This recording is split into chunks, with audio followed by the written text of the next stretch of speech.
Bejn Lulju u Settembru ta' din is-sena kien hemm titjib sostanzjali fid-deficit tal-Gvern.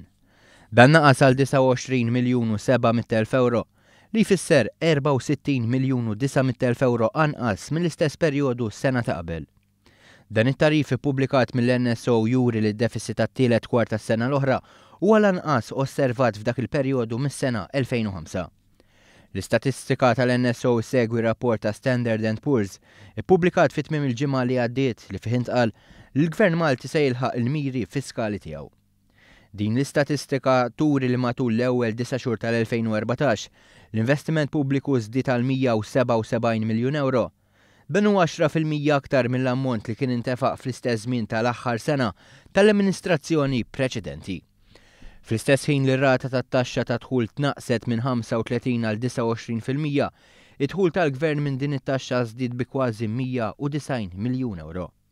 Dan matul l-ewwel 9 xhur tal-2014. L-iżviluppi pożittivi fid-deficit fiskali tiħallu l-frott anke fil-livell tad-dejn nazzjonali. Fis-stqarrija tal-Gvern intqal li r-riżultati f'dan il-qasam jikkuntrastaw bil-kbir mal-previżjonijiet li kienu għadu jagħmel il-kap tal-Oppożizzjoni Simon Busuttil. Minflok ifaħħar ir-riżultati miksuba sa ftit żmien ilu, Busuttil ikompli jinsisti li pajjiżna ser ikollu jmur jitlob bailout mill-Unjoni Ewropea. Intqal ukoll il-Gvern preżenti jibqa' kommess li ma jħaddanx politika fiskali ta' austerità, imma li jkompli jemmen fl-ottimiżmu u d-dinamiżmu tal-poplu Malti.